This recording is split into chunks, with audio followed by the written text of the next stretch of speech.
It's typically telling the untold stories about athletes that deserve a little light that don't always get it.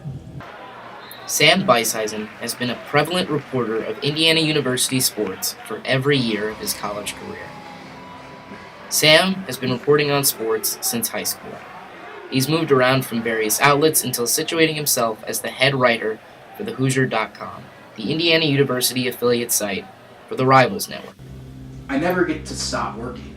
When I go home, I could still be working. And when I'm at work, I'm definitely working, waiting to go home and do more work.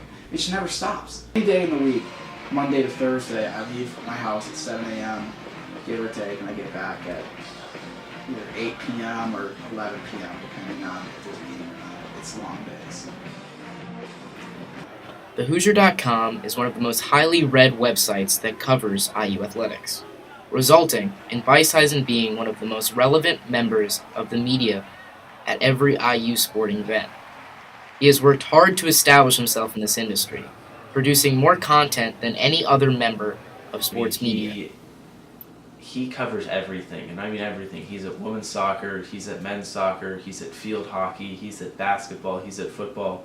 There's no event that's too big for him, there's no event that's too small for him, and he works extremely, extremely hard.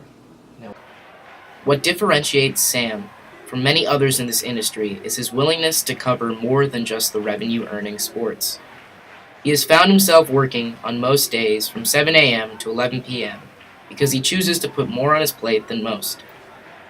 Beishuizen covers women's soccer, men's soccer, swimming and diving, and even field hockey for the Hoosier.com, while he estimates that he writes around 40 stories a week. He has a story and he's going to go chase after it, and he's committed to everything he does. Just being around him in the press box, I see how hard he works. He's working on a volleyball story while he's at a soccer game during halftime, or he's transcribing quotes just so he has that prepared for later in the day when he goes to write his story. He's just always prepared, always knows what he's talking about, and is really on top of what he's doing. Sam loves his job, and he has a passion for it. But after graduation, he'll be leaving his passion behind with fears for the direction of journalism, leaving everyone just to ponder. Upset, honestly, because I feel like he's really good at what he does, and he's been doing it for a long time. He was, when I first committed to IU, he was kind of like the first person I followed, like on Twitter. It was like I looked up Indiana sports writers, and he was the first guy on the list, so I followed him. Sam fears for the security and the direction of journalism.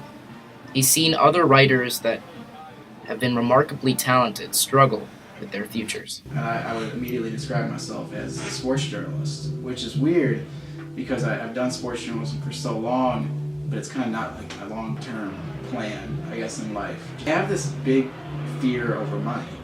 My dad, who is a good person, was an electrician his whole life, and for 12 of the 18 years where I was growing up with him, in his house, he was unemployed.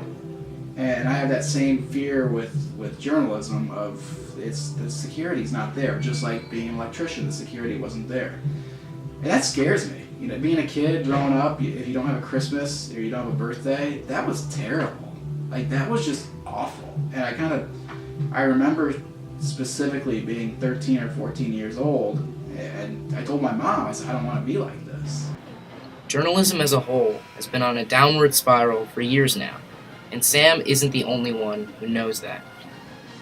Journalism and newspapers especially are completely dying out. I mean, newsrooms are getting smaller, newspaper subscriptions are getting smaller.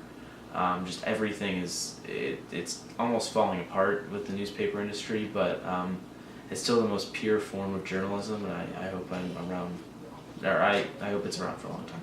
And not getting a job is kind of on my mind a lot, but that just makes me want to work a little bit harder and try to be the best media member I can be.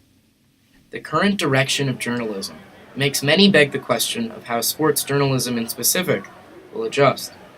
Beishuizen spent his junior year writing for IU Athletics, and he believes that the work he did for them is going to be very similar to the work many in the industry will be doing in the future. All of that was working with the university and seeing just how little the department cares about people who write about their team. Because in a perfect world, they've got 1 or 2 people that write a bunch of really good stuff about their team. They don't need the 30 people that are in that press box. They don't care. Nations moved to in-house writers, which is what I was doing for IU before I moved in a different direction because I didn't enjoy it enough. And I think that's where they want to go. In a perfect world, who cares? That's why you see Indiana University using the Cuban Center, building that Cuban Center. They're going to get students working for them, making in-house product that's not going to be unbiased. It's going to be very biased. It's going to be very slanted. I think that's where journalism's going, quite frankly. Regardless of the path that Sam is taking down the road, there is no one in this industry that cares more about his craft and has more of a passion for his job than Sam does. It always gives you something to talk about between friends. I can always go to my friends and I can talk up anything. All my friends think it's the coolest thing. Oh, you see like every basketball game. Oh, you travel so much to see sport. Like that must be pretty cool. And it is. And that's kind of why I got into it. I thought it was cool. I thought it made me a cool kid. No matter what, Sam will always love uncovering the untold stories. Last November or so, I got a tip that Lily King was pretty quick in the pool. And I said, okay, I'm going to go talk to her and write about her. And now I find it silly that I went to the IE pool, interviewed a very nervous Lily King, just scared out of her mind about talking to somebody, just by the pool about why she thinks she's fast. And the whole time I'm thinking, man, she keeps talking about the Olympics, whatever. Every kid talks about the Olympics. And then she goes to the Olympics, and it becomes like a little America's sweetheart over there. I think that's cool. Her story was obviously told in the aftermath of everything. But at the time, it was like, nobody's talking about Lily King. I like that. I think it's cool to kind of shed some light. It makes those people feel good about it. Not only will Sam's work be missed, but the person who he is in the press box will as well. He's always joking around. Like he's nicknames for everybody. He's just very loose, easygoing.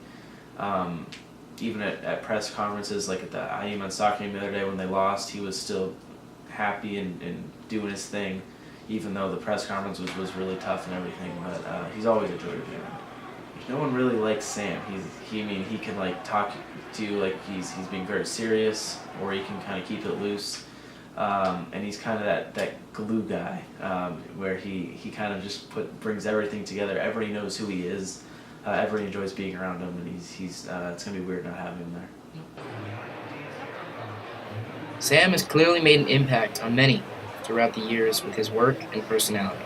With his inevitable departure from the industry, it leaves many to question the future of journalism and how it can be improved. But for now, Sam must do what's best for his future family.